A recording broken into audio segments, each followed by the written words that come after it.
ජාතක මිහිර.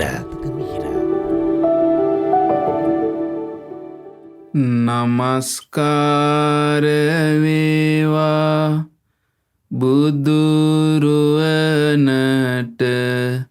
සැමදා බුදු හිමි සරණ යමි.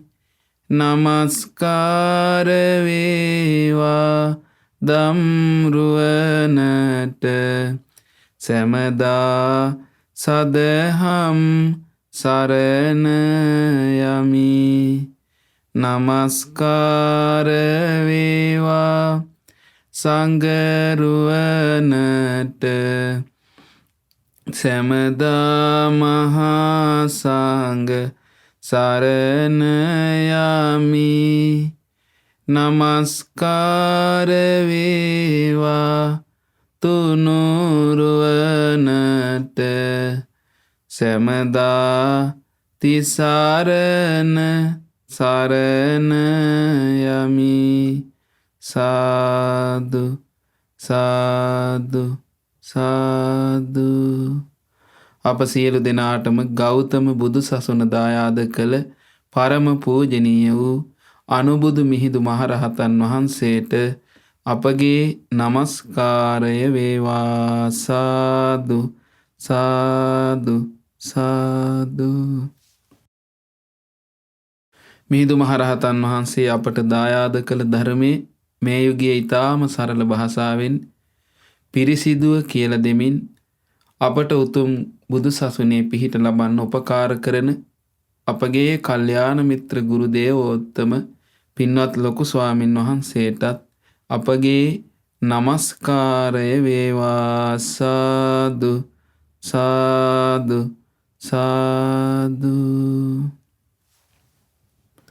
සදහවත් වාසනාවන්ත පින්වතුනි, ඔබ වෙනදා වගේම අද දවසෙත් ඊටාම ශ්‍රද්ධාවෙන් මේ සූදානම් වන්නේ ජාතක කතා ඇසුරින් සිදු කරන උතුම් ධර්ම දේශනාව ශ්‍රවණය කරන්න.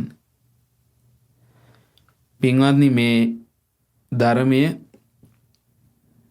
සුළු මොහොතක් ඇසුරු කළත් බොහෝ ජීවිතයට යහපත උදා වෙනවා.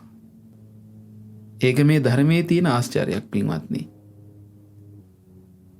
ඉතින් ඒ නිසා අපි පුළුවන් තරම් මහන්සි ගන්න ඕනේ මේ ධර්මයේ ශ්‍රවණය කර කර මේ ධර්මයේ පුරුදු කරන්න මහන්සි වෙන්න ඕනේ.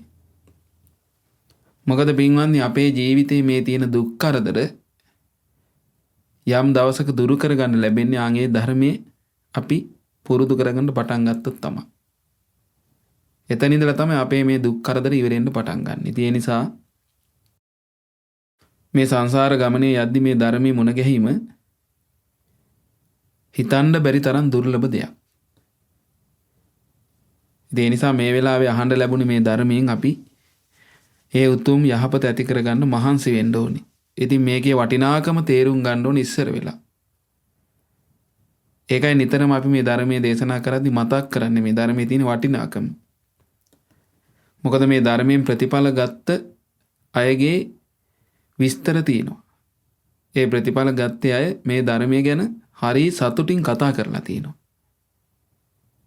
ඉතින් ඒවා අපිට බොහෝ උපකාර වෙනවා අපිත් මේ ධර්මයේ පුරුදු කරගන්න මහන්සි වෙද්දී. මොකද මේ ධර්මයේ වඳ බහැප එකක් නෙවෙයි කියලා බුදුරජාණන් වහන්සේ වදාළනේ. ඒ නිසා පින්වත්නි, වඳ නොවන ප්‍රතිඵල ලැබෙන දෙයක් තමයි මේ ධර්මයේ. කවදාවත් මේකේ පින්වත්නි අපතේ යන එකක් නෙවෙයි, මේකේ ප්‍රතිඵල ලැබෙනවමයි. ඉතින් ඔය චත්තමානවක දිව්‍ය පුත්‍රයා හරි ලස්සන ගාථා වදාලා මේ ධර්මයේ තියෙන වටිනාකම ගැන. මොකද චත්තමානවක කියලා කියන්නේ මේ හදිසියේ බුදුරජාණන් වහන්සේ වැඩලා පිහිට වෙච්ච සුළු මොහොතක් මේ තිසරණේ පිහිටලා සිල් පද සමාදන් වෙලා වාසය කරලා ප්‍රතිඵල ලැබිච්ච කෙනෙක්. ඉතින් ඒක අපි අතර හරි ප්‍රසිද්ධයි, අපි දන්නවා. ඒ චත්තමානවක ගාථා අපි නිතරම පුංචි කාලේ ඉඳලා ඉස්කෝලේ යද්දිත් කියනවා. හැබැයි අපි අර්ථ දැනගෙන හිටියේ. ඉතින් මේ චත්තමානක විමානයේ තියෙනවා මේ චත්තමානක දිව්‍ය පුත්‍රයා භාග්‍යතුන් වහන්සේ දකින්න පැමිණෙනවා. පස්සේ මේ පුදුමයටපත් වෙලා මං මේ මනුස්ස ලෝකේ ඉඳලා මේ හොරු ගහලා මරණයටපත් වෙලා මට භාග්‍යතුන් වහන්සේගේ අනුකම්පාව ලැබුණ නිසා ඒ තෙරුවන් සරණ ගිහිල්ලා සීල් සමාදන් කරලා සුළු වෙලාවක් මම වාසය කරලානේ මට මේ දිව්‍ය ලෝකේ එන්න ලැබුණේ මේ සියලු සැප ලැබුණේ කියලා සතුටටපත් වෙලා භාග්‍යතුන් වහන්සේ ළඟ පහළ වෙලා ගාථා දේශනා කළා. ඉතින් මේ ගාථා දෙකක් විතර මම මෙතන ඔබට විස්තර කරන්නම් කොච්චර වටිනවද බලන්න. මෙහෙම කියනවා පළවෙනි ගාථාවේ මෙහෙම තියෙනවා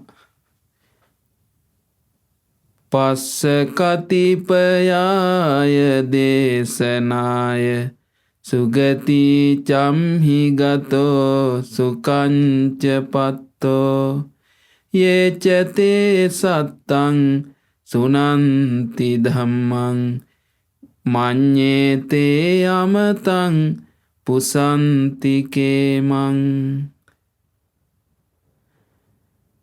තේරුම තමයි පින්වත්නි සුළු දේශනාවක අසිරිය බලන්න මං සුගතියටත් ගියා සැපත් ලැබුවා. එහෙම එකේ යම් කෙනෙක් නිතර නිතර ධර්මයේ ඇසුවොත් නම් යේචතේ සත්තං සුනන්ති ධම්මං යම් කිසි කෙනෙක් නිතර නිතර මේ ධර්මයේ ඇහුවොත් නම් ඒ අය දුක්බිය රහිත අමා නිවන ස්පර්ශ කරાવી කියලායි මට හිතෙන්නේ. මඤ්ඤේතේ අමතං පුසන්තිකේමං මට හිතෙන්නේ ඒ අය නම් මේ දුක්බිය රහිත අමා නිවන ස්පර්ශ කරાવી කියලායි. මම මේ පුංචි වෙලාවක මේ ධර්මය අහලා තිසරණ සරණ ගිහිලා සීල් රැකලා මට මේ ලැබිච්ච විපාක බලන්න.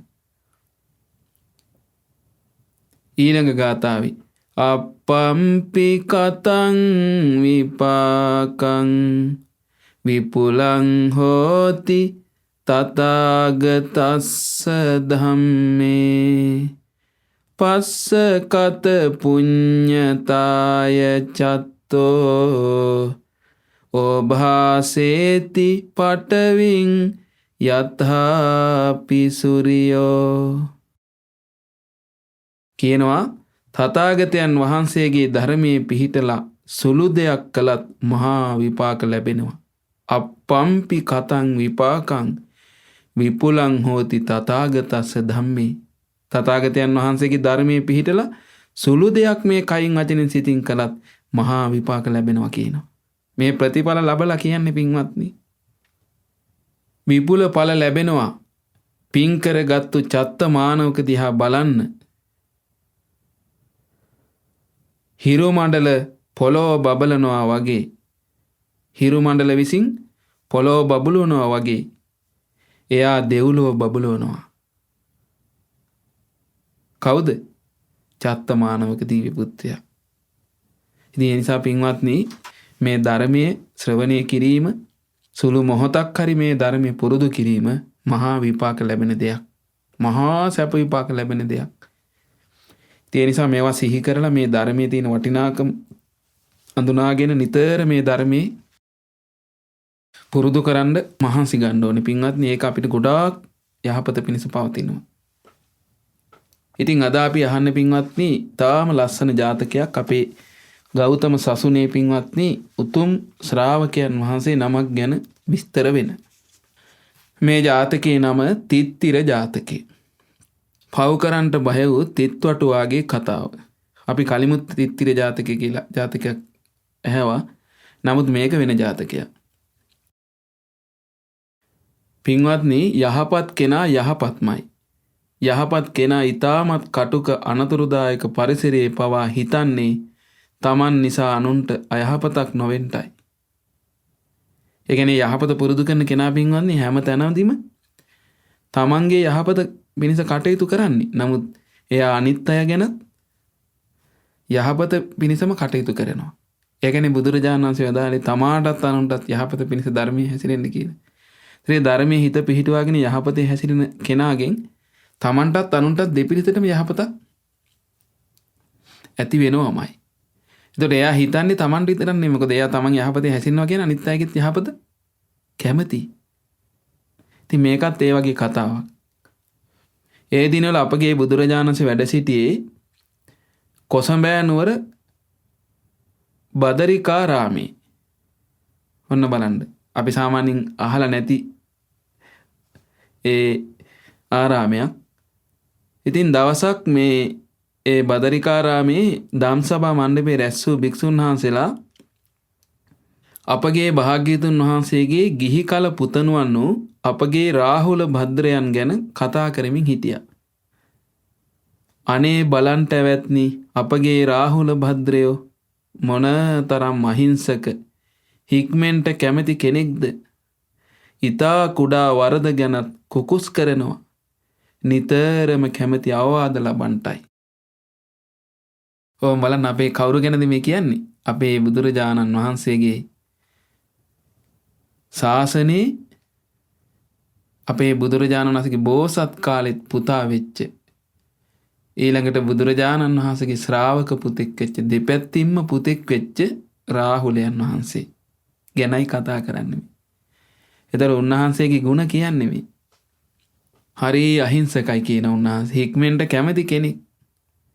ඊතා කුඩා වරද ගැනත් කුකුස් කරන නිතරම අවවාද ලබන්ටයි කැමති. බලන්න මේ ගුණ ධර්ම පින්ගන්න මොනතරම් සුන්දරයිද. අපි රාහුල ස්වාමීන් වහන්සේ ගැන අහලා තින්නේ කොහොමද? උදේ හැමදාම නැගිට්ටේ ගමන් වැලි අහුරක් ගන්නවා කියනවා. එලිමාන්ට ගිහලා වැලි අහුර අරගෙන උඩට දානවා කියනවා. මේ වැලි කැට ගන්නට මට අවවාද ලැබේවා කියලා. ජීවිතේ හදාගන්න. බලන්න මොනතරම් සුන්දරදනේ. අපිට නම් පින්වත්නි මේ අවවාද තියෙන ඕන තරම්. නමුත් හික්මෙන්ට අපිට හිතේ කොච්චර අඩුයිද පින්වත්නි හැකියාව. ඒතර බලන්න මේ උන්වහන්සේ ඒකටම පතාගෙන ආපු කෙනා මේ. උන්වහන්සේට තියෙන්නේ මොකද්ද? තනතුරු 80 මහා ශ්‍රාවකයන්ට අයිති කෙනෙක්. බුදුරජාණන් වහන්සේ තනතුරු පිරිනමද්දී අපේ රාහුලයන් වහන්සේට මොකද්ද දුන්නේ තනතුරු? ඒත දග්ගම් භික්කවේ මම ශාවකානං භික්ඛූනං සික්ඛා කාමානං යදිදං රාහුලෝ. මහණනි මාගේ ශාසනයේ හික්මෙන්ද කැමති භික්ෂූන් අතරින් මේ රාහුලයන් අග්‍ර වෙනවා කියලා වදාළි. ඒ කියන්නේ ඒක තමයි අවවාද ලබන්න කැමති කෙනා හැම වෙලෙම හික්මෙන්ද කැමති. ඒකයි අවවාදයක්. දැන් අවවාද ගන්න හික්මෙන්දනේ. ඒකයි අවවාද ලබා ගන්න උන්වහන්සේ එච්චර කැමති. ඉතින් ඒකෙන් තමයි උන්වහන්සේ අග්‍ර වුණේ හික්මෙන්ද කැමති භික්ෂූන් අතරින්. ඒ මහා අග්‍ර ශ්‍රාවකයන් වහන්සේලා වෙන්න අසංඛ්‍ය කල්පයක් පින්පුරනවා. මට මතකයි අපි කලින් අසංඛ්‍ය කල්ප දෙකක් කියලා කිව්ව නෑ. අග්‍ර ශ්‍රාවකයන් වහන්සේලා වෙන්න අසංඛ්‍ය කල්පයක් තමයි පින්පුරන්නේ. ඒතර 80 මහා ශ්‍රාවකයන්ගෙන් අනිත් සියලුම ශ්‍රාවකයන් වහන්සේලා ඒ අගතනතුරු ලබන්න කල්ප ලක්ෂයක් තමයි පින්පුරන්නේ. ඒ බුදු කෙනෙක්ගේ විවරණ ලබාගෙන. අග්‍ර ශ්‍රාවකයන් වහන්සේලා අසංඛ්‍ය කල්පයයි අනෙකුත් 80 මහා ශ්‍රාවකයන්ගේ අනිත් ශ්‍රාවකයන් අපේ මහා කස්සප මහ රහතන් තෘතීය ශ්‍රාවකයන් අතර උන්වහන්සේගේ ඉඳලා අනිත් සියලු ශ්‍රාවකයන් වහන්සේලා කල්ප ලක්ෂයක් පින්පුරනවා. ඒ බුදු කෙනෙක්ගේ විවරණ ලබලා. ඒතර අපේ දැන් මේ රාහුල ස්වාමීන් වහන්සේත් පින්වත්නි මේ බුදු කෙනෙක්ගේ ගිහි කාලේ පුතා වෙන්න සම්බුදු කෙනෙක්ගේ විවරණ ලැබමින් පින් පුරාගෙන ආපු උත්තමෙක්. උන්වහන්සේ මේයින් කල්ප ලක්ෂයකට පෙර පහළ වූ පදුමුත්තර සම්මා සම්බුදුරජාණන් වහන්සේගේ කාලේ හංසවතී නුවර දඹදිව හංසවතී නුවර ඒ කාලේ කුලගයක ඉපදිලා හිටියා. මහත් වූ සැප සම්පත් ලබාගෙන ධනෙන් ආඩ්‍ය වෙලා හිටියේ. වැඩි වියට පත් වුණාට පස්සේ දෙමව්පියන්ගේ ඇවෑමෙන් දෙමව්පියා මිය පරලෝ ගියාට පස්සේ තමාට උරුම මහා ධනෙ දෙස බැලුවා ගිහිල්ලා. බලලා මෙහෙම දැක්කට පස්සේ මහා ධනයක් තියෙන දැක්කට පස්සේ මෙහෙම හිතුවා අනේ මගේ මුතුන් මිත්තන් මේ තරම් මහා ධනයක් රැස්කොට තබාගෙන ඉඳලා අවසානයේ වූ මේ මහා ධනෙ මෙහෙම දාලා කිසිම දෙයක් අරගෙන ගියේ නැහැ. ඒ නිසා මමත් මේවා ගොඩ කතාගෙන සිටීමෙන් මොන ඵලයක්ද? කිසිම ඵලයක් නැහැ කියලා හිතලා එතෙන් පටන් තමාට උරුම වූ මහා වස්තු සම්භාරේ දුගී මගී යාචකාදීන්ට දන් දීමට පටන් ගත්තා. මේ විදිහට දාන ආදී පුණ්‍ය කර්මයන් කරමින් වාසය කරද්දී පස්සේ කාලයක මරණයටපත් වුණා. මරණයටපත් වෙලා මොකද උනේ? මේ තරුණයා ගිහිල්ලා ඉපදුන නාගරාජයෙක් කියලා නාග ලෝකේ. පටවින්දර කියන නමින්. නාග ලෝකෙහි ඉපදුනාට Tamanට මේ ආත්ම භාවය කෙරෙහි කලකිරීම හටගත්තා. එයි දැන් නාග ලෝකේ කියන්නේ තිරිසන් ලෝකෙට අයිති තැනන්නේ. ඉතින් කලකිරීමටපත් වෙලා හිටියේ. මෙහෙම ඉන්නකොට මේ නාගරාජයාගේ මිතුරෙක් මගින් පදමුත්තර සම්බුදුරජාන් වහන්සේ ගැන අහන්න ලැබුණා. දැන් පදමුත්තර බුදුරජාණන් පහළ ඉන්න කාලේ මේ සිද්ධිය වුණේ. අහන්න ලැබිලා සතුටටපත් වුණා. සතුටටපත් වෙලා ඒ බුදුරජාණන් වහන්සේ බැහැ දකින්න ගියා. උන්වහන්සේ ළඟට ගිහිල්ලා වැඳ නමස්කාර කොට ගෞරව දක්වා ඒ පදමුත්තර බුදුරජාණන් වහන්සේට දානෙට වඩින්න කියලා ආරාධනා කළා භික්ෂුන් වහන්සේලාත් එක්ක. ඉතින් මේ පදමුත්තර සම්මා සම්බුදුරජාණන් වහන්සේ පසුදා පෙරවරුවේහි සිවුරු පොරවාගෙන ලක්ෂයක් පමණ මහත් භික්ෂු සංඝයා පිරිවරාගෙන පටවින්දර කියන නාරජතුමාගේ නාග භවනට වැඩම කළා. වැඩම කළේ පනවපු ආසනවල වැඩ හිටියා. ඒ සංඝ පිරිසෙහි බුදුරජුන්ගේ ගිහි කල පුත්‍රයා වූ උපරේවත සාමණේරයන් වහන්සේ වැඩ හිටියා. ඒතරේ පදමුත්තර බුදුරජාණන්ගේ ගිහි කාලේ පුත්‍ර රත්නේ පැවිදි වෙලා දැන් උපරේවත කියන නමින් සාමණේරයන් වහන්සේ නමක්ව එතන වැඩ හිටියේ සංඝ පිරිසේ. ඉතින් මේ උපරේවත තෙරුන්ගේ ශරීර ලක්ෂණ බුදුරජුන්ගේ ශරීර ලක්ෂණයන්ට බෙහෙවින් සමානයි කියනවා. ඒ නිසා දම් පිළිගැන්වීම කරන්නා වූ නාරජු වරක් දසබලධාරී බුදුරජාණන් වහන්සේ දෙසත් උපරේවත තෙරුන් දෙසත් බලනවා කියනවා. නැවත නැවතත් ඒ දෙනම දිහා බලනවා කියනවා. එහෙම බලමින් මෙහෙම හිතනවා අනේ මෙය නම් ආශ්චර්යයකි අద్භූතයකි අදහ ගැනීමටත් නොහැකි මහා පුදුමයක්. මේ තෙරුන්ගේ රූපේ භාග්‍යතුන් වහන්සේගේ රූපයට බෙහෙවින් සමානයිනේ. මේ මොන දෙයක්ද? මෙසේත් විය හැකිද? මේ තෙරුන් බුදුරජුන්ගේ කවුරුන් විය යුතුදයි කියා හිතවුවා කියනවා. හිතන්න පටන් ගත්තා. මේ පටවින්දර කියන මේ නාග රාජයා. එහෙම හිතලා අසල වැඩ හිටි තෙරුන් වහන්සේ නමක්ගෙන් ඇඟිලි බැඳගෙන වන්දනා කරලා අසා හිටියා ස්වාමීනි මේ උපරේවත තෙරුන් භාග්‍යතුන් වහන්සේගේ කුමන නෑදෑකමක් තියෙන කෙනෙක්ද? මේ උපරේවත තෙරුන් භාග්‍යතුන් වහන්සේට කවුරුන් වෙනවාද කියලා ඇහුවා. එවිට ඒ තෙරුන් වහන්සේ මෙහෙම කියන පින්වත් නාරජතුමනි ඇයි ඔබ දන්නේ නැද්ද? ඒ අපේ ශාස්ත්‍රඥ වහන්සේගේ ගිහි කල පුත්‍රයානේ කියලා වදාලා. මේක ඇහුවාම පටවින්දර නාගරජු අප්‍රමාණ සතුටටපත් වුණා. ඒකාන්තයෙන් මේ උපරේවත තෙරුන් එසේ මෙසේ තෙරුන් වහන්සේ නමක් නොවේ. මහත් වූ ගුණ ඇති මහානුභාව සම්පන්න උතුමෙක්. මෙසේ රූපයෙන් හා යසසින් අගතැන්පත් තථාගතයන් වහන්සේගේ පුත්‍රයාද වෙයි. මුන්වහන්සේගේ ශරීරයේද බුදුරජුන්ගේ ශරීරයට බෙහෙවින් සමාන වෙයි. එය මොනතරම් සුන්දරද? අනේ වාසනාවක තරමක්. මටත් අනාගතයේ ලොව පහළ වුණ බුදුරයන් වහන්සේ නමකගේ පුත්‍රයා උපත ලැබීමට හැකි නම් එය මොනතරම් හොඳදයි කියා හිතුවා කියන. දැන් බලන්න මේ හිතෙන දේවල්නේ. එසේ හිතලා පසුදා ඉඳලා 7 දිනක් මුළුල්ලේ බුද්ධ ප්‍රමුඛ සංඝයාට දම්පැන් පූජා කළා කියනවා. පූජා කරලා 7 වෙනි දවසේ බුදුරජාණන් වහන්සේ පාමුල වැඳ වැටිලා මේ නාගරජතුමා මේ විදිහට කියා සිටිනවා. බුදුරජාණන් වහන්සේ මා විසින් සිදු කළ මේ කුසල කර්මයේ බලයෙන් මම දෙව් මිනිස් සැප සම්පත් කිසි ලෙසකින්වත් ප්‍රාර්ථනා නොකරමි. ස්වාමිනී භාග්‍යතුන් වහන්සේ මා විසින් සිදු කළ මේ කුසල කර්මයේ බලයෙන් මටත් ඔබ වහන්සේගේ පුතු මේ උපරේවත තෙරුම්ෙන් අනාගතයේ ලොව පහළවන බුදුරයන් වහන්සේ නමකගේ පුත්‍රයා වීමට හැකියාව ලැබේවායි කියා ප්‍රාර්ථනා කළා. ඒ කියන්නේ බෝසත් කාලේ ඒ බුදුරජාණන් වහන්සේගේ බෝසත් කාලේ සම්බුදු වෙන ජීවිතේ පුතෙක් වෙන්න ලැබේවා කියලා. ඉතින් බුදුරජුන් මේ නාරජුගේ ප්‍රාර්ථනාව දැකලා ඒ සමෘද්ධ වෙන බව දැක්කා. බුදු වැසින් ඒ දැකලා බුදුරජාණන් වහන්සේ මෙහෙම වදාලා පින්වත් නාරජතුමනි ඔබේ ප්‍රාර්ථනාව සමෘද්ධ වන්නේ මෙයින් කල්ප ලක්ෂයක් ඇවෑමින් ඔක්කාක කුලයේ සම්භව කොට ඇති ගෝත්‍රයෙන් ගෞතම නම් වූ ශාස්ත්‍රූන් වහන්සේගේ පහළවීම සිදු වෙනවා. ඒ සමයෙහි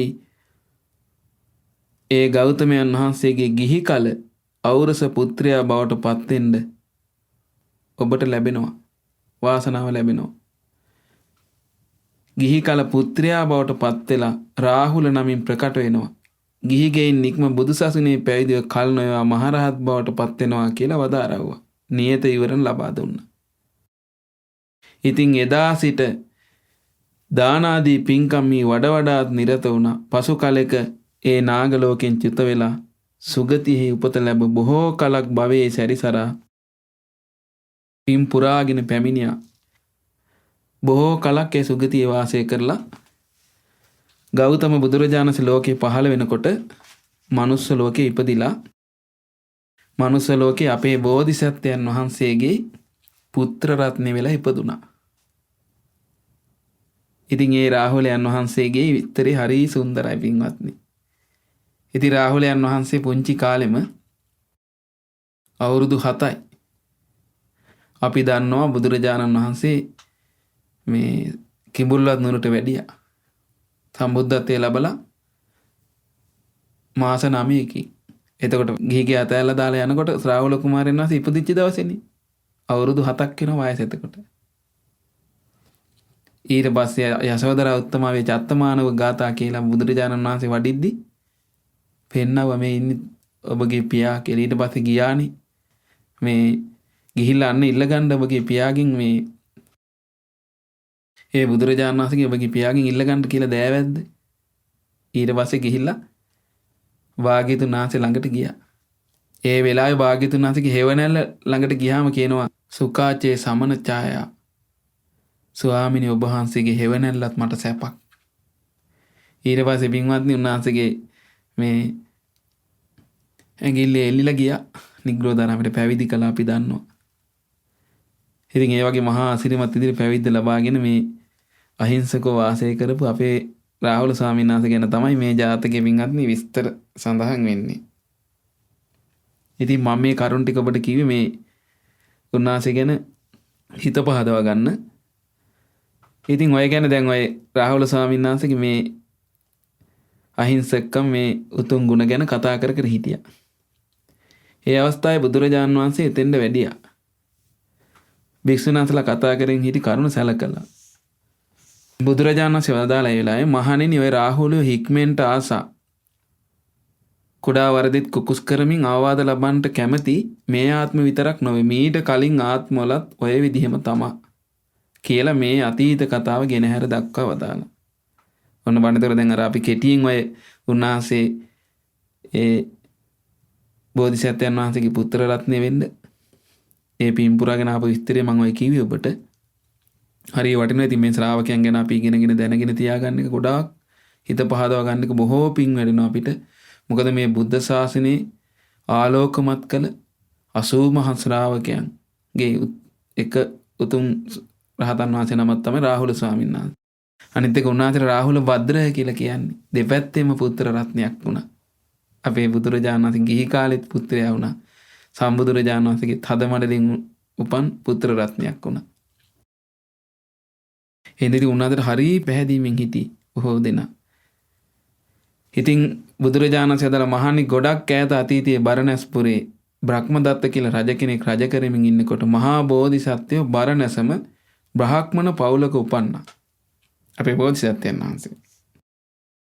වයසින් මෝරා ගියත් පස්සේ තක්ෂිලාවට ගිහින් ශිල්ප ශාස්ත්‍ර හදාරලා ඇවිල්ලා ගිහිගේ ගත කරන්න කැමැත්තක් ඇති වුණේ නැහැ. ඒ නිසා හිමාලයට ගිහින් ඍෂි පැවිද්දෙන් පැවිදි වෙලා ධ්‍යාන අභිඥා සමාධි උපදවාගෙන වාසය කළා. බලන්න ඒ ජීවිතෙත් උන්වහන්සේ ගිහිගේ අතහැරලා ගිහිල්ලා පැවිදි වෙනවා. කලකට පස්සේ ලුණු ඇඹුල් සේවීම පිණිස පහළට ඇවිත් එක්තරා පිටිසරබද ගම්මානයකට වැඩියා. ඒ ගමේ මිනිස්සු මේ තාපසින් වහන්සේ දැකලා බොහෝ ප්‍රසන්න වුණා. අසල ඇති වනාන්තරයේම කුටියක් හදා දීලා සිව්පසෙන් අපෝපස්ථාන කළා. ඔය දවස්වල ඒ ගමේ කුරුළු වැද්දෙක් හිටියා. ඔහු එක් වටුකුරුල්ලෙක්ව අල්ලාගෙන කූඩුවක දාගෙන හිටියේ. ඔය කුරුල්ලාට එක දිගට කෑ ගහන්න පුළුවන්. අර කුරුළු වැද්දා කරන්නේ වටුකුරුල්ලාව අරගෙන වනාන්තරයට යනවා. ගිහින් කුරුල්ලාව කෑ ගස්සවනවා. එතකොට වටුකුරුළු ශබ්දෙට වනයේ ඉන්නේ අනිත් කුරුල්ලෝ එතැනට එනවා. වැද්දා ඒ වටුකුරුල්ලන් අල්ලාගෙන ගිහින් මරලා විකුණනවා. කූඩුවේ සිරවී ඉන්න වටුකුරුල්ලාට මේ ගැන හරීම දුකයි. අයියෝ මගේ ඥාතීන් මරණයට පත් වෙන්නේ මගේ කෑ ගැසීම අහලා මං ගාවට දුවගෙන එන නිසා. අයියෝ මන් නිසා නොවේ මේ විපත්තිය වෙන්නේ. ආයෙනම් මං කෑ ගහන්නේ නෑ කියා දැඩි ලෙස හිතට ගත්තා මේ වටුකුරුල්ලා. වෙනදා වගේ වැද්දා වටුකුරුල්ලා ඉන්න කූඩුව වනයේට අරගෙන ගිහින් දැන් කෑ ගසාපන් කියලා කූඩුවේ දැලට හයියෙන් තට්ටු කළා. කුරුල්ලා කෙඳිරිලි ගෑවිල්ලක්වත් නැහැ. ඊටමත් නිස්සද්දව හිටියා. වැද්දා කුරුල්ලාව කෑ ගස්සවන්ට බැලුවා හරි ගියේම නැහැ. ඒ ගමන මේ කාට මක්කුණාද? කෑ ගසාපියේ නැත්නම් මන් දනීතොට කරන දේ කියලා උණපතුරකින් වටුකුරුල්ලාගේ හිසට පහර දුන්නා.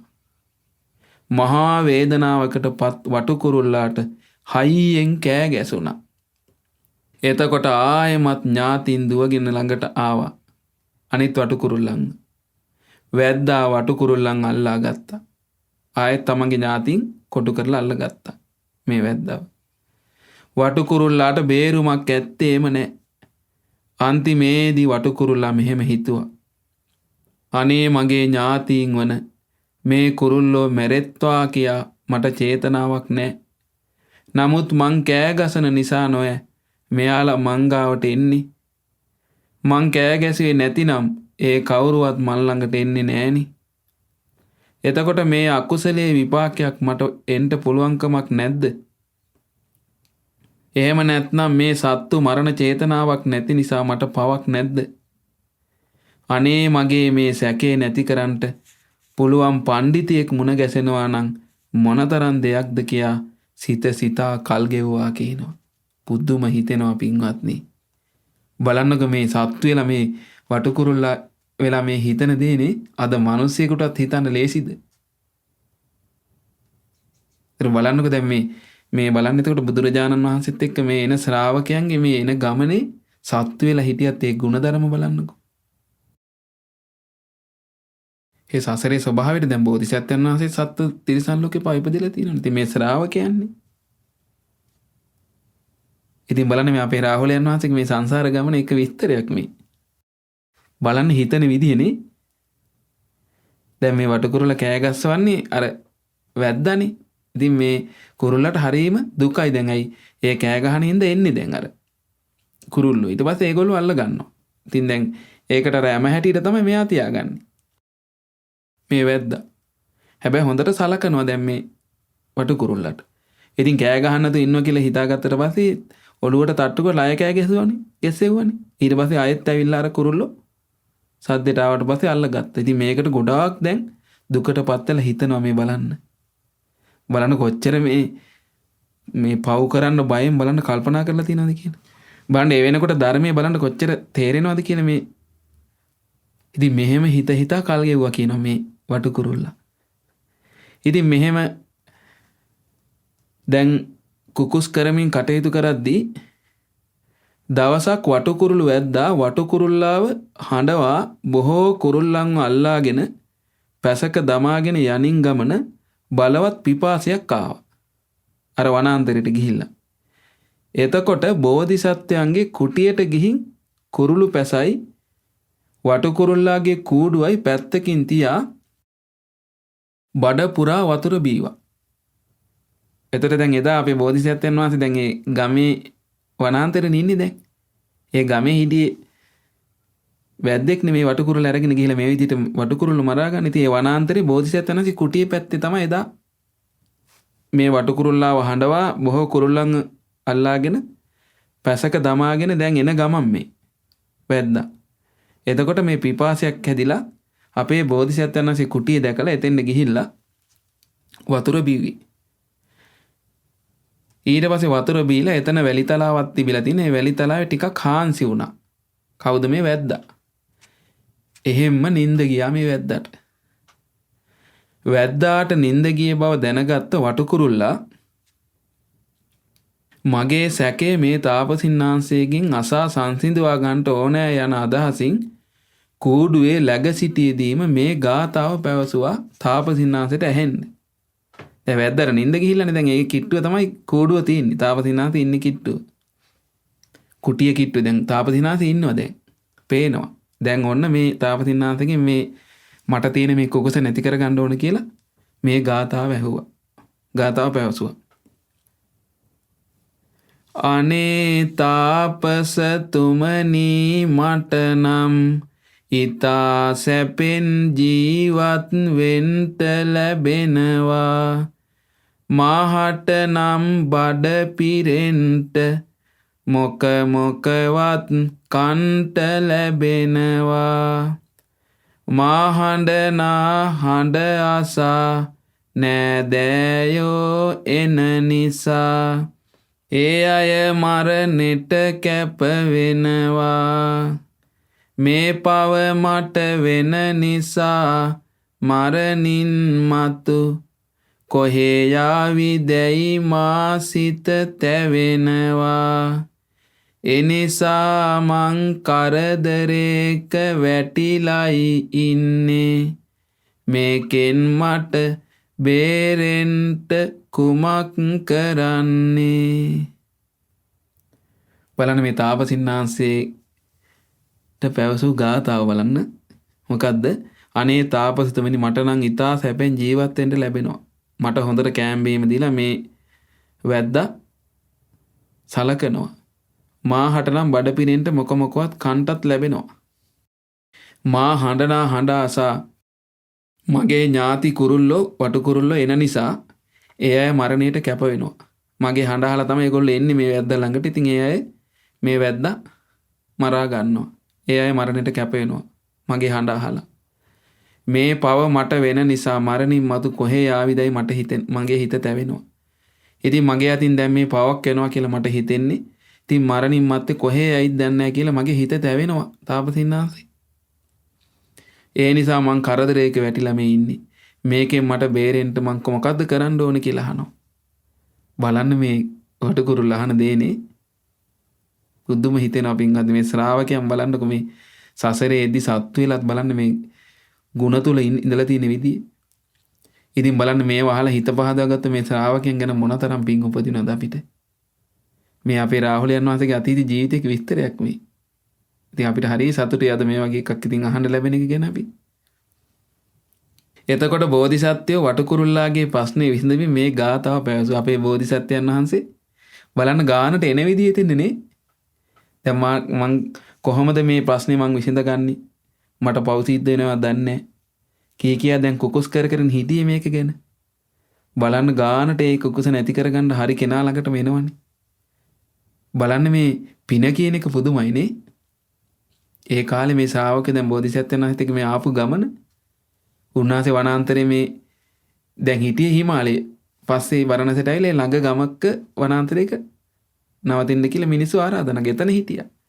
දැන් ඒ ගමේ තමයි වටකුරුල්ලා ඉන්නේ. දැන් එතන අර වැද්දාගේ කූඩුවේ. බලන්න ගානට එතෙන් ආවනේ. අර කුකුස නැති කරගන්න දැන් මේ ඇහුවේ. බලන්න දැන් ලස්සනට උත්තරේ හම්බ වෙනවා මේ බෝධිසත්වයන් වහන්සේකින්. ඔන්න බලන්න උන්වහන්සේ දෙන උත්තරේ අපේ බෝධිසත්වයන් වහන්සේ. පවට නැමී ගිය මනසක් ඔබට නැති නිසා දුක් වෙන්ට එපා චූටි කුරුල්ලෝ. පව් කරන්ට යොමු නොවනා යහපත් දිවි ඇති ඔබ වැනි යහපත් කෙනෙකුට වෙනත් කෙනෙක් කරනා පව් නැත රැස් වෙන්නේ. ඔබේ සිතේ නොමැත ඇලෙන්නේ. හරිම ලස්සන ගාතාවක් අපේ බෝධිසත්වයන් වහන්සේ වදාළේ. කියනවා පවට නැමී ගිය මනසක් ඔබට නැති නිසා දුක් වෙන්න එපා චූටි කුරුල්ලෝ. හරීම මුදු වචනෙන් උන්වහන්සේ මේ ගාථා කියන්නේ. පව් කරන්ට යමු නොවන යහපත් දිවි ඇති. ඉතින් පව් කරන්ට බයෙන් ඉන්න යහපත් ජීවිතයක් ඇති. ඔබ වැනි යහපත් කෙනෙකුට දැන් මේ කුරුල්ලා කොච්චර යහපත්ද බලන්න. අද මිනිස්සෙකුට පුළුවන් ද පින්වත්නි මේ වගේ ගානට හිතන්න කොච්චර අමාරුද? මේ ධර්මය අහලත් මෙහෙම හිතනවා කියන එක කොච්චර දුර්ලභයිද? පව් කරන්න බයෙන් යහපත් දිවි තියෙන ඔබ වැනි කෙනෙකුට යහපත් කෙනෙකුට පවට නැමිච්ච නැති හිතක් ඔබට තියෙන්නේ. පව් කරන්න බයෙන් ඔය යහපත් විදිහට ජීවත් වෙන්නේ. ඔබ වගේ යහපත් කෙනෙකුට වෙනත් කෙනෙක් කරන පව් නෑ රැස් වෙන්නේ. ඔබේ හිතේ නොමැතේ පව් රැස් වෙන්නේ. මේ වැද්දානේ ඔබ විසින් ඔබ මෙහෙवला කරන්නේ ඔබ හිතලා බලලා කරනවා නෙවෙයිනේ කියලා තමයි මේ කිව්වේ. ඊට පස්සේ මේක ඇහුවට පස්සේ ආයමත් මේ වටකුරුල්ලා අපේ බෝධිසත්වයන් අතර මේ ගාථාව පැවසුවා. මා හඬලන විට මේ හඬ ඈතට පැතිරෙන්නේ නෑදෑයෝ මා ඉන්නා බව දැනගන්නේ. අනේ ඉතින් ඒ අය මා වෙතටයි එන්නේ. මං නිසානේ ඒ අය මරණයට පත්වන්නේ. මෙයින් මටත් අකුසල් සිදු වෙන්නේ නැතිදෝ මාහට බොහෝ සැක පවතින්නේ. බලන්න ආයෙත් අහනවා තවමත් මේක සම්පූර්ණ නැති කරගන්න. කියනවා මා හඬලන විට මේ හඬ අහගෙන මගේ ඥාතීන් මං ඉන්න බව දැනගෙන තමයි කියන එන්නේ. අනේ ඉතින් ඒ අය මා වෙතට එනවා. ඒ ආවට පස්සේ ඒ අය මරණයට පත්වනවා. මෙයි මටත් අකුසල් සිදු වෙන්නේ නැතිදෝ මාහට බොහෝ සැක තියෙනවා දැන් මේ ගැන. තවත් ඊට පස්සේ අපේ බෝධිසත්වයන් වහන්සේ ඒ සියලු සැක දුරු වෙන ආකාරයට මේ ගාථාව පැවසුවා කියන ඊට පස්සේ ඔයාගේ සිත පව් කරන්ට නෑ සම්බන්ධ පවින් කිලිටි නොවී තියෙන්නේ. වැද්දා ඔබේ හඬ යොදවා පව් කෙරුවාට ඒ පව් නැත ඔබේ සිතේ තැන්පත් වන්නේ. පව් කරන්ට ඔබේ උනන්දුවක් නැති නිසා ඔබ යහපත් කෙනෙක් වන නිසා එයින් ඔබට අකුසලයක් නැත සිදුවන්නේ. එනිසා නොතැවී සිටපන්නේ. බලන්න පින්වත්නි අපේ බෝධිසත්වයන් වහන්සේ මේ සිතේ තියෙන සියලු සැක දුරු කරලා යන විදිහට මේ ගාථාව වදාළේ. කියනවා ඔයාගේ හිත පව් කරන්ට සම්බන්ධ නැහැ. පවින් කිලිටි නොවී තියෙන්නේ. ඔයාගේ හිත පවින් කිලිටෙලා නැහැ. සම්බන්ධ නැහැ මේකට මේ පවට. වැද්දා ඔබේ හඬ යොදවා. ඉතින් වැද්දා තමයි ඔබට මේ ඔබට හඬ නගන්න සලස්සලා වැද්දාගේ උපක්‍රමයෙන් ඒ පව් කරන්නේ. ඔබේ උමනාවකට නේ වැද්දා තමයි ඔබ යොමු කරන්නේ මේකට. ඇයි අර වැද්දා ගැහුවානේ ඔළුවට මේ හඬ නගන්න නැතුව ඉන්නකොට. එතකොට ඒ ගහනකොට අර වේදනාවට කෑ ගැහුණා. එතකොට ආවනේ මේ සත්තු. ඒ වගේ වැද්දා තමයි ඔබව පොළඹවන්නේ මේකට. වැද්දාගේ උමනාවට කෙරෙන්නේ. ඒ පව් නැත ඔබේ සිතේ තැම්පත් වන්නේ. ඔබේ හිතට පව් සිද්ධ වෙන්නේ නැහැ කියන ඔබට. පව් කරන්ට ඔබේ උනන්දුවක් නැහැ කියනවා. ඔබේ උත්සාහයක් නැහැ මම මේ සත්තු මරන්න මම මේ කය ගහන්න කියලා කිසිම එහෙම අදහසක් නැහැ. ඔබ යහපත් කෙනෙක් නිසා එයින් ඔබට අකුසලයක් නැත සිදුවන්නේ. ඒ නිසා නොතැවී හිටපන්නේ. ඒ නිසා පසුතැවෙන්නේ නැතු හිටපන් කිව්වා. බලන්න බෝධිසත්වයන්ගේ අවවාද පිළිගත් ඒ වටකුරුල්ලා සැනසුම් සුසුම් හෙළුවා. හරි ගියා. එතකොටම වැද්දා අවදි වුණා. බෝධිසත්වයන්ට වැඳලා වටකුරුල්ලාගේ කූඩුවත් අල්ලාගෙන කුරුල්ලන්ගේ පැසත් අරගෙන පිටත්ව ගියා. මහණෙනි එදාත් අකුසලයට බයින් සංවරයට කැමැත්තෙන් සිටි වටකුරුල්ලාව සිටියේ අපගේ රාහුලයෝ. කුරුල්ලාට අවවාද කොට සංසිඳ වූ තවුසාව සිටියේ මමයි කියා භාග්‍යතුන් වහන්සේ මේ තිත්තිර ජාතකේ නිමවවදාලා. බලන්න පින්වත්නි කවුද එතකොට එදා මේ විදිහට කුකුස් කරමින් චූටි පවක් වුණත් මගෙන් සිද්ධ වෙයිද දන්නේ නැහැ කියලා ඒ කුකුස් කරමින් වාසය කරපු වටුකුරුල්ලා අපේ රාහුලයන් වහන්සේ බලන්න අදත් ඒ විදිහමයි හික්මෙන්ද කැමැත්තෙන් අවවාද ලබා ගන්න කැමැත්තෙන් වාසය කරලා උතුම් අරහත්ත්වේ සාක්ෂාත් කළා. බොහෝ දෙව් මිනිස් ලෝකයාගේ පූජනීයත්වයට පත් වුණා. ඒ උතුම් සංගරුවනේ 80 මහා ශ්‍රාවකයන් අතරට උන්වහන්සේ හික්මෙන්ද කැමැති භික්ෂුන් අතරින් අගතනතුරු ලැබුවා. ඉතින් උන්වහන්සේ සඳහන් වෙන්නේ පින්වත්නි අවුරුදු 50කට කිට්ටු වගේ ආයුෂකින් උන්වහන්සේ පිරිනුවම් පානවා. උන්වහන්සේගේ තවත් විශේෂත්වයක් තමයි උන්වහන්සේ පිරිනුවම් පෑමේ අපේ රාහුල මහරහතන් වහන්සේ පිරිනුවම් පෑවේ දෙව්ලොව පින්වත්නි. මේ බුද්ධ ශාසනයේ කිසිම භික්ෂුවක් දෙව්ලොව පිරිනුවම් පාලා නැහැ. තව්තිසා දෙව්ලොව තමයි දෙවියන්ගේ පුද සත්කාර මැද උන්වහන්සේ අනුපාදිශේෂ පරිනිර්වාණ ධාතුවෙන් පිරිනුවම් පාවදාලා. ඉතින් බලන්න පින්වත්නි මොනතරම් අසිරිමත්. ඉතින් ඒ නිසා එවැනි මහා ගුණදරා වැඩ සිටි අපගේ රාහුලයන් වහන්සේ බොහෝ දේව මිනිසුන්ට යහපත පිණිස මේ ලෝකේ වැඩ සිටියා. ඉතින් අපි සරණ ගිය සංඝ රත්නයේට අතුලත් 80 මහා ශ්‍රාවකයන්ටයි උන්වහන්සේ අතුලත්. ඒ නිසා අපිට උන්වහන්සේ ගැන හිත පහදවා ගන්න මොහොතක් ගන්න මේ අහලා හිත පහදවා ගන්න මොහොතක් ගන්න බොහෝ පිං වැඩෙනවා. ඉතින් බලන්න අපේ බෝධිසත්වයන් අතේ මොනතරම් උපකාර කරලාද ඒ එන ගමනට. ඉතින් උන්වහන්සේගේ පුත්‍ර රත්නයල බොහෝ අවස්ථාවල් වල ඉපදිලා තියෙන මේ ජාතක විස්තර සඳහන් වෙනවා.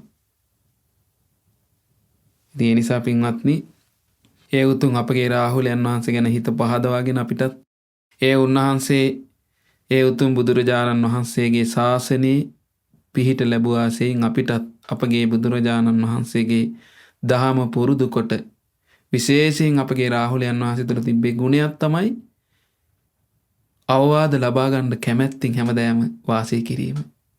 වැලියහුරක් උඩ දාලා බුදුම මේ ගුණයක් පින්වත්. ඉතින් අපිටත් ඒ නිසා මේ රාහුල ස්වාමීන් වහන්සේගේ උතුම් ගුණ බලයෙන් මේ අසුවව ධර්මයේ ආනුභාවයෙන් අපිටත් මේ උතුම් දහම් පද අසාසා අවවාද නිරන්තරයෙන් ලබන්න කැමැති අය හැටියට අපිටත් මේ උතුම් ධර්මයේ හික්මිලා ඒ රාහුලයන් වහන්සේ ඒ ධර්මය අවබෝධ කළාසින් අපගේ බුදුරජාණන් වහන්සේගේ සසුනේ අපිටත් ඒ උතුම් අමා මහ නිවනින් සැනසෙන්න මේ අසුවා දහම් කරුණු උපකාර වෙත්වා. සාදු සාදු සාදු. පුණ්‍යානුමෝදනාව. අද දින ජාතක මිහිර සදහම් දේශනාව සඳහා අනුග්‍රහය දරන්නේ 690ට ඇරැව්වල පන්නිපිටි යන ලිපිණියේ පදිංචි පින්වත් කුසලා වැලිවත්ත මෙනෙවිය විසින්. ප්‍රධාන අරමුණ හැටියට සඳහන් කරලා තියෙනවා මිය පරලොව ගොස් වසර 2ක් පිරෙන දැඩිගමුවේ මිසිනෝනා මහත්මියට මේ පින් අනුමෝදන් කරන්න කියලා. ඒ පින්වත් කුසලා වැලිවත්ත මෙනෙවිය විසින් සිදු කර ගන්නට යෙදුණු උතුම් ධර්ම දානමය පුණ්‍ය ධර්මයෙන් අපි පළමුව දෙවියන්ට අනුමෝදන් කරමු. සක් දෙවිඳානෝ සතරවරන් දෙවිවරුන් බ්‍රහ්මකායික දෙවියන් සුමන සමන් දෙවියන් ඇතුළු පොළොවාසී දෙවියන් ඒ වගේම දායකත්වයේ දරු පින්වතුන්ගේ ඉෂ්ඨකාමී දෙවියන් ඇතුළු සියලු දෙවියෝ අනුමෝදන් වෙත්වා. දිව්‍ය අසීසිරින් වැඩෙත්වා. සියලු දෙවියන්ගේ ධාර්මික උපකාර ආරක්ෂාව රැකවරන පින්වත් කුසලා වැලිවත්ත මෙනෙවිය ඇතුළු පවුලේ සියලු දෙනාටත් මේ ධර්මයේ හැසිරෙන සියලු දෙනාටත් උතුම් වූ යහපතේ හැසිරෙන්නම සලසත්වා. සියලු දෙවියන්ටත් උතුම් ධර්ම අවබෝධය පිණිස මේ පින් උපකාර වෙත්වා. සාදු සාදු සාදු. ඒ වගේම රැස් කර ගන්නට යෙදුණු සියලු පුණ්‍ය ධර්මයන් අප හැම දෙනාට මේ උතුම් ධර්මයේ මනාකොට කියලා දෙන කල්යාණ මිත්‍ර පින්වත් ලොකු ස්වාමීන් වහන්සේට අනුමෝදන් වෙත්වා. නිදුක් නිරෝගී සුවපත් භාවයේ දීර්ඝායස සම්පත් සැලසෙත්වා. ඒ වගේම මහමෙවුනා වාසී ලෝක වාසී ගෞතම සසුනේ පිළියෙත් පුන සංගරුවනට අනගාരികා මෑණිවරුන්ට පැවිදි අපේක්ෂක දරුවන් ඇතුළු සියලු දෙනාටත් මේ පින් අනුමෝදන්ව නිදුක් නිරෝගී සුව ලැබේවා. ඒ පින්වතුන් වහන්සේලා ඇතුළු සියලු දෙනාටම සුවසේම උතුම් ධර්මය අවබෝධ කරන්න මේ පින් උපකාර වෙත්වා. සාදු සාදු සාදු. රැස් කරගත් සියලු පුණ්‍ය ධර්මයන් මිය පරලොව ගොස් වසර 2ක් පිරෙන දැඩිගමුවේ මිසිනෝනා මහත්මියට මේ පින් අනුමෝදන් වෙත්වා. ඒ වගේම පින්වත් කුසලා වැලිවත්ත මෙනෙවිය ඇතුළු මේ උතුම් පින්කම සඳහා නන්නයිරින් උපකාර කළ ඒ පවුල් සියලු දෙනා නමින් අනන්ත සසර පුරාවටත් මියගිය සියලු ඥාතීන්ටත් මේ පින් අනුමෝදන් වෙත්වා. ඒ අයගේ පරලොව සැපවත් වේවා, සුවපත් වේවා. ඒ සියලු දෙනාට සසර දුකින් මිදීම පිණිසත් මේ පින් උපකාර වෙත්වා. සාදු සාදු සාදු. ඒ වගේම මේ රැස් කරගත සියලු පුණ්‍ය ධර්මයන් අද දින මේ ජාතක මිහිර සදහම් දේශනාව සඳහා දායකත්වයේ දරූ අංක 698 ඇරැව්වල පන්නිපිටිය යන ලිපිනේ පදිංචි පින්වත් කුසලා වැලිවත්ත මෙනෙවියට අනුමෝදන් වෙත්වා. ඒ මෙනෙවිය නිදුක් වෙත්වා, නිරෝගී වෙත්වා, සුවපත් වෙත්වා, දීර්ඝායුෂ සම්පන්නිය ලබත්වා. එතුමිය කරන්නා වූ සියලුම කටයුතු ධාර්මික කටයුතු ਸਰව ප්‍රකාරයෙන්ම සාර්ථකත්වයට පත් වෙත්වා. රැකී ආරක්ෂා කටයුතු යත්නම් ඒ සියල්ලත් ਸਰව ප්‍රකාරයෙන් සාර්ථක වෙත්තා. ඒ වගේම සුජීවත්ව සිටින දෙපාර්ශවයේම සියලු ඥාති හිත මිත්‍රාදීන්ටත් මේ පින් අනුමෝදන් වෙත්වා. ඒ වගේම මේ පින්කම සඳහා නන් අයරින් උපකාර කළේම පවුල්වල සියලු දෙනාටත් මේ පින් අනුමෝදන් වෙත්වා. අනුමෝදන්ව සියලු දෙනා නිදුක් වෙත්වා, නිරෝගී වෙත්වා, සුවපත් වෙත්වා, දීර්ඝායුෂ සම්පත් ලබත්වා. පින්වත් සියලු දෙනා කරන සියලුම ධාර්මික රැකී ආරක්ෂා කටයුතු ආදියත් ඒ දරුවන් නැත්නම් ඒ පවුලේ සියලු දෙනාගේ අධ්‍යාපන කටයුතු සාර්ථක වෙත්වා. පින්වත් සියලු දෙනාට තව තවත් උතුම් කල්යාණ මිත්‍ර ඇසුරේ ධර්මයේ පුරුදු කරමින් මේ මනුස්ස ජීවිතයේ ධර්මයේ හැසිරෙන්න ලැබේවා. පරලොව සුගතිගාමී වේවා. ගෞතම සසුනේ උතුම් ධර්මාවබෝධයෙන් සැනසෙන්නත් මේ සියලු පින් හැම දිනාටම එක ලෙස උපකාර වෙත්වා. සාදු සාදු සාදු. ඒ වගේ මේ සියලු පුණ්‍ය ධර්මයන් ශ්‍රද්ධා මාසික ධර්ම දාන සමාජිකයන්ට අනුමෝදන් වෙත්වා. ලක්කිරුගන් ඉදිරියේ ශ්‍රද්ධා රූපවාහිනී සියලු දෙනාටත් අනුමෝදන් වෙත්වා. අනුමෝදන්ව ඒ සියලු දෙනා නිදුක් වේවා, නිරෝගී වේවා, සුවපත් වෙත්වා. ඒ වගේ මේ ධර්මයේ ශ්‍රවණය කරන සියලු දෙනාටත් අනුමෝදන් වෙලා නිදුක් නිරෝගී සුව ලැබේවා. ඒ සියලු දෙනාටත් සුවසේ ගෞතම සසුනේ පිහිට ලබන්න මේ සියලු පුණ්‍ය ධර්මයන්ද උපකාර වෙත්වා. සාදු සාදු සාදු. සියලු දෙනාටම තෙරුවන් සරණයි. නමෝ බුද්ධාය. ජාතක මිහිර